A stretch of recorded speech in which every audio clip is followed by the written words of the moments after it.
Los saludamos, amigas y amigos de 15 UCR, y queremos insistir una vez más en el tema de la protección de la salud. Hace algunas semanas, doña Jill Biden, la esposa del presidente de los Estados Unidos, que estoy seguro que se cuidó y que la han cuidado, se contagió. Entonces, la idea de que la crisis de salud está superada es ciencia ficción, y por eso estoy usando el barbijo como un mensaje de que yo, al igual que hay otro signo en mi vestimenta que no voy a comentar, que están dando mensajes, y lo retiraré durante el resto del programa, en el cual tendremos el privilegio de volver a tener, creo que es la tercera vez que tenemos con nosotros, a mi colega, la doctora Laura Blanco, quien hace investigaciones creativas relevantes, y no sé si porque le tocó trabajar junto a dos personas que fueron ministros de educación y de vivienda en tareas universitarias y no universitarias, y sospecho que si aún no hubiera sido así, la mente y la inquietud y el espíritu de la profesora Blanco la habría llevado por esos caminos. Por favor, doña Laura, cuéntenos de esa investigación, que estoy seguro que, al igual que todas las que usted hace, la trabajó, y cuéntenos, por favor.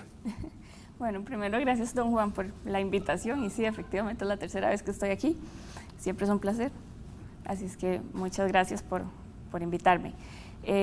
La última investigación de la que vamos a hablar hoy es una investigación que hice sobre los salarios en la Universidad de Costa Rica y los diferenciales de género que observamos dentro de la universidad con el personal que está en régimen académico, que tiene, sobre la cual tenemos información de atestados en régimen académico.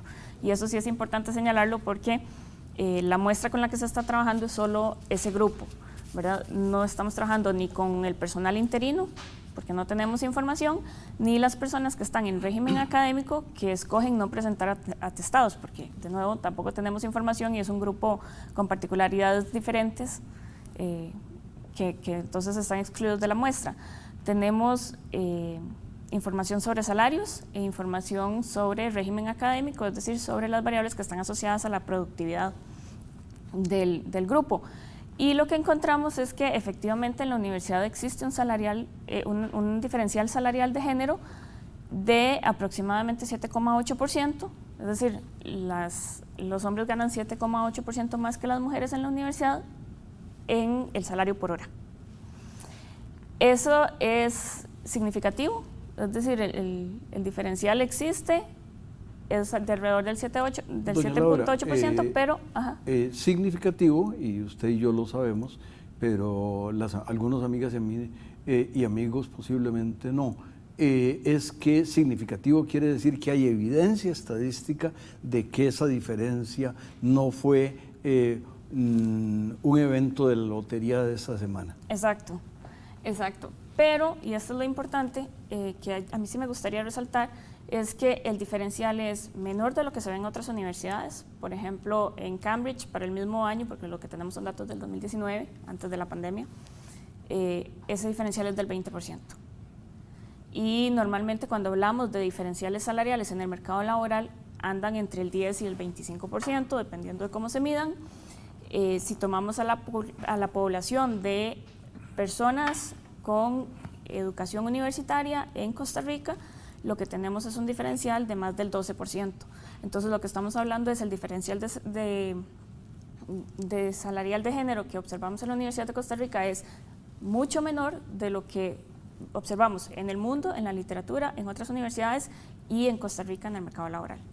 Y a mí eso sí me parece importante resaltarlo porque ha habido, pues hay un esfuerzo, un reflejo de que hay una cierta política en la universidad que, si bien es cierto, no hace que ese diferencial sea cero, sí es menor de lo que normalmente estamos acostumbrados a observar en la literatura. Por cierto, déjeme meter otra.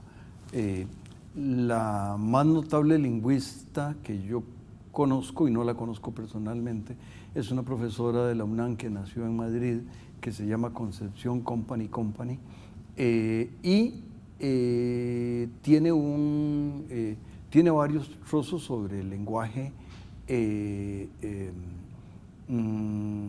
y una de las cosas que una vez dijo en una conferencia, son conferencias que están en YouTube, dice que el rector, el entonces rector de la UNAM, había puesto en el campus una serie de carteles donde decía de la igualdad de género, y entonces él dijo, las protegemos de las inequidades, y entonces ella le escribió al rector diciéndole, yo no necesito que me defiendan, lo que quiero es un clima donde los hombres que tengan las mismas calificaciones que yo ganen lo mismo que yo, y que el ascenso a puestos sea el mismo que yo. Eso es lo que yo esperaría de la UNAM.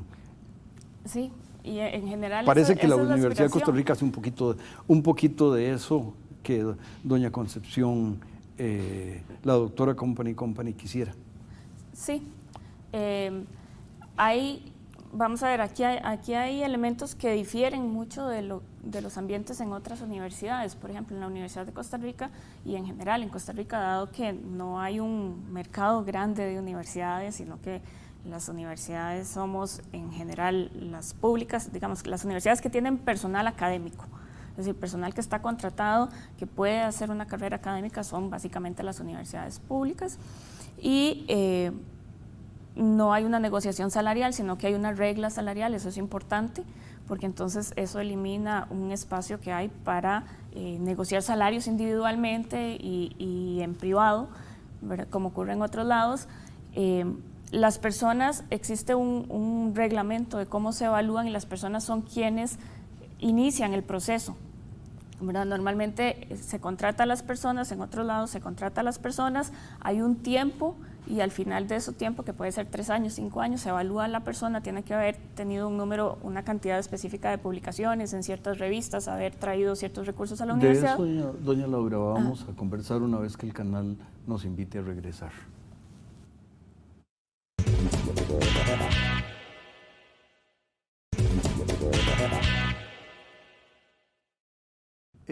Continuamos, amigas y amigos, conversando con mi colega, la doctora Blanco, y ella estaba hablando de los atestados que se tiene en esas evaluaciones salariales que hace la UCR. Por favor, profesora. Sí, bueno, como les decía, que habían diferencias importantes en el contexto de la universidad, y entonces una es que no hay negociación salarial, sino que existe una regla salarial y está dictada por el ascenso en régimen académico, y no hay tiempos en el cual se evalúa a la persona, sino que es la persona quien inicia los procesos para ascender, ¿verdad? Entonces eso marca una diferencia importante con respecto a otros contextos. Por cierto, llama la atención ahora que lo dice. Creo que si la persona no inicia el proceso no pasa nada, es decir, no. Podría haber alguien viviendo en una cápsula que fuera un cruce de Albert Einstein con Concepción Company, con Leonardo da Vinci, pero si no pide que le acrediten los méritos, nunca se los acreditarán, o sea, no hay un automático. Exactamente. No hay procesos de evaluación y tampoco hay comités de evaluación de pares como ocurre en otras universidades. Entonces es un proceso que se inicia, una lo inicia y permite el ascenso.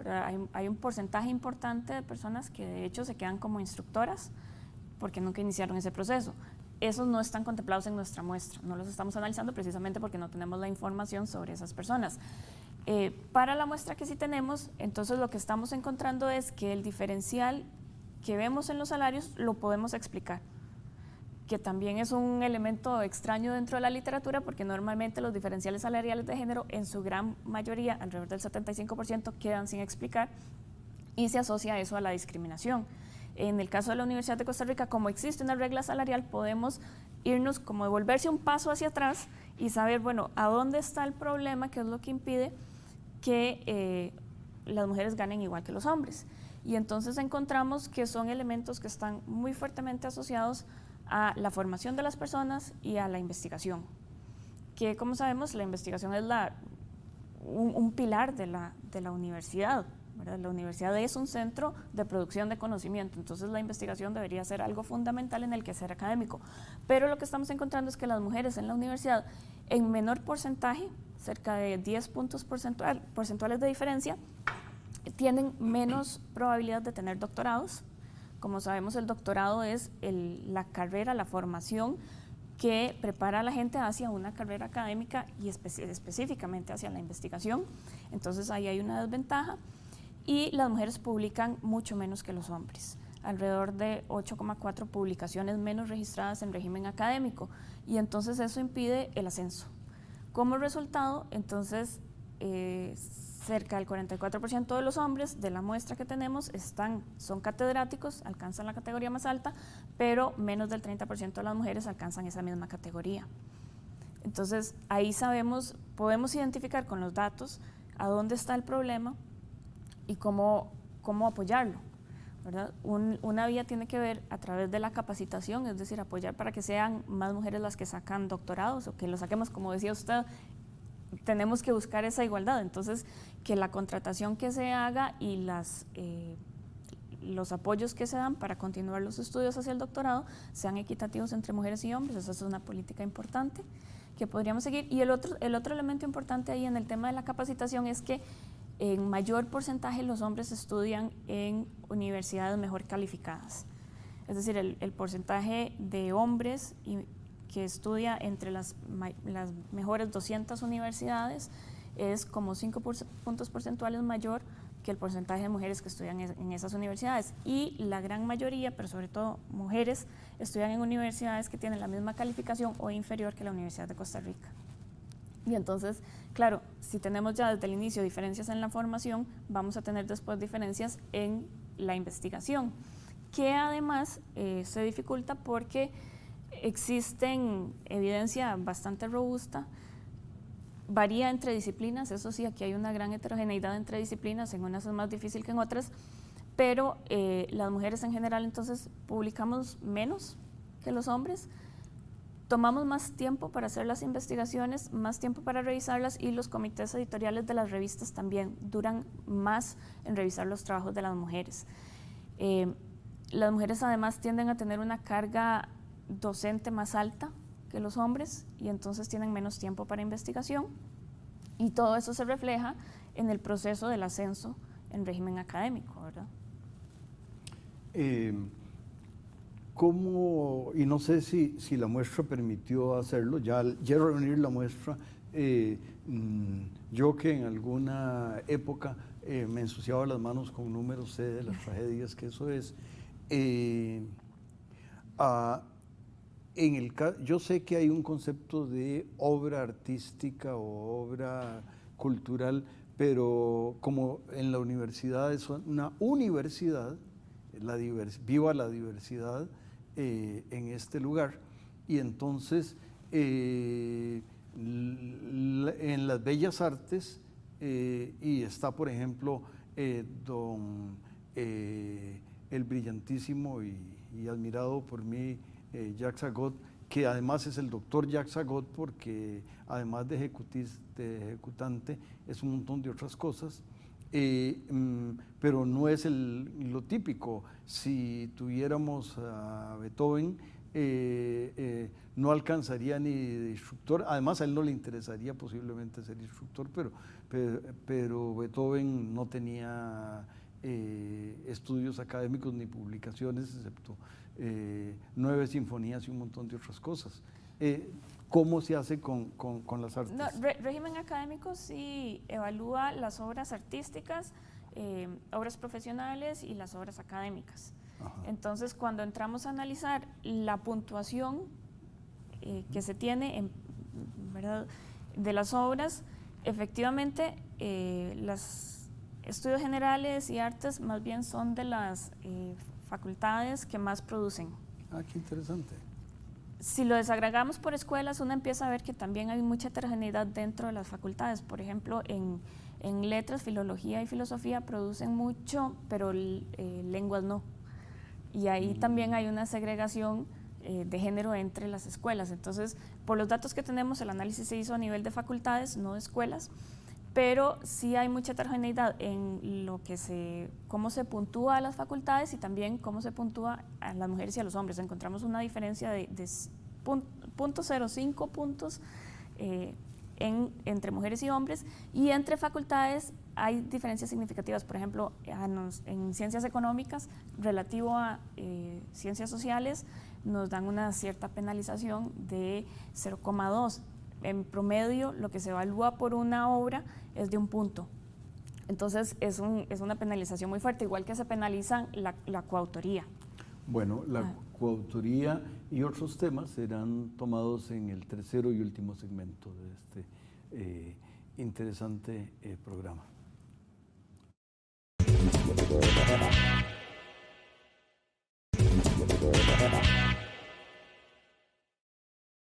Continuamos, amigas y amigos, escuchando a la profesora Blanco, a quien yo había interrumpido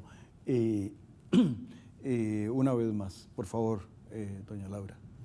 Sí, estábamos hablando de las publicaciones y cómo se evalúan. Entonces estábamos diciendo que efectivamente el régimen académico permite la evaluación de obras artísticas, obras académicas, obras profesionales y obras didácticas.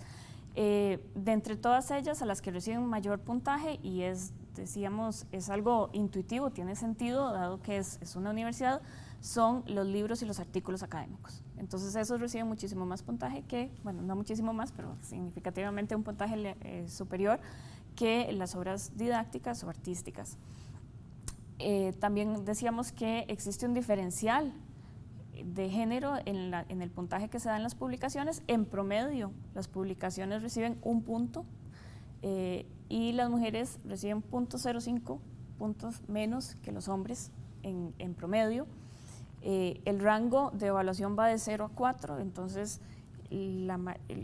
como el 45 o 50% de las publicaciones reciben 1 punto o menos, y 95% de las publicaciones están en 2 puntos o menos. Entonces las calificaciones que se otorgan no tienden a estar del lado alto, sino más bien del lado bajo de ese rango de publicación.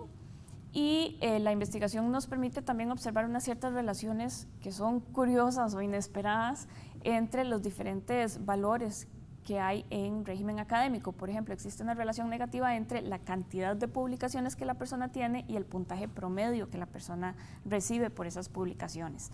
Eso es interesante porque una pensaría que si hay especialización, las personas que más publican son más eficientes haciendo la investigación, deberían recibir un puntaje más alto. Y eso no ocurre. Entonces ahí hay algo, hay hipótesis que podríamos tirar a la mesa y analizar, pero probablemente esté asociado con los altos costos de publicación. Publicar es costoso, es dificultoso. Hay procesos que además se han ido alargando. En promedio, una publicación puede llevar 24 meses en economía, por ejemplo, y extenderse hasta 48. Hay casos de artículos que uno conoce que el documento de trabajo salió y el artículo se publicó 13, 14 años después, y en medio todo el mundo lo que hizo fue trabajar con el documento de trabajo. Y entonces esos altos costos de publicación, lo que probablemente haya detrás una cierta estrategia, ¿verdad?, que no está asociado al proceso mismo de la investigación, sino a la publicación en sí. También existe una relación negativa entre las evaluaciones de investigación, es decir, la investigación de Vicerrectoría de Investigación, la cantidad de obras y el puntaje promedio que la persona recibe, en este caso para las mujeres, con la docencia. La relación es negativa, para los hombres no. Eso nos sugiere que existe una complementariedad entre la docencia y la investigación en el caso de los hombres, pero en el caso de las mujeres más bien tienden a hacer actividades sustitutas porque la relación es negativa, ¿verdad?, en esas evaluaciones. Entonces, también una se pregunta ahí si es que las mujeres no coordinan la docencia con la investigación o no tienen la oportunidad y los hombres sí. Es decir, que los hombres tienen una mayor posibilidad de dar cursos en aquello que investigan y entonces estas actividades son complementarias, pero que a las mujeres nos pongan a dar un curso que no tiene nada que ver con la investigación y entonces ahí yo tengo que ver cómo hay un intercambio, ¿verdad?, compensatorio entre las dos actividades. Acción social, por el contrario, tiende a ser sustituta de la investigación y la docencia. Ese también es un resultado interesante de la investigación y que merecería mayor profundización para entender por qué la acción social viene a ser sustituta. Por cierto, esto que estamos haciendo es acción social. Sí, eso sí lo sé. El doctorado también, como les había dicho antes, ¿verdad?, tener doctorado está positivamente y fuertemente relacionado con todos los elementos de la investigación y entonces de nuevo ahí hay una vía de política que la institución puede hacer a través de el programa de la Oficina de Asuntos Internacionales, ¿verdad?, que es un programa de formación, apoyar más para que haya una formación más fuerte en doctorado y fortalecer la investigación, porque yo creo que lo que los resultados nos están diciendo nos apuntan en esa vía. Tenemos que fortalecer la investigación y los procesos de capacitación para que haya verdadera igualdad en las posibilidades que tenemos de investigar y por tanto de ascender en régimen académico. Sí, y como usted lo dijo, distintas facultades tienen, y es natural porque el conocimiento tiene distintos ámbitos, y esas características de género a su vez están metidas dentro de esos planetas que dan vuelta alrededor de las autoridades de la universidad. Ciertamente, ¿verdad? Existe segregación dentro de las mismas disciplinas, qué sé yo, odontología, microbiología y educación son las facultades con un porcentaje de mujeres más alto dentro de la muestra, por encima del 60%, y por el contrario, ingeniería, ciencias y ciencias económicas son más bien muy masculinas. El porcentaje de hombres ahí es superior al 60%. Entonces, sí existe esa segregación, pero además hay una cultura que es particular de las disciplinas e internacional, ¿verdad? Entonces, a la hora de ver estos problemas, eso es importante tenerlo siempre muy en cuenta, porque no es lo mismo el proceso de publicación en ciencias básicas, por ejemplo, que el proceso de publicación que se pueda tener en ingeniería o en economía o en humanidades. Y los tiempos son una variable que aquí afecta para poder medir el ritmo de publicación y las posibilidades de ascenso en régimen académico. También sería interesante poder desagregarlo a nivel de escuelas. Como les decía, hay escuelas como filología o filosofía que producen muchísimo. Microbiología también produce mucho.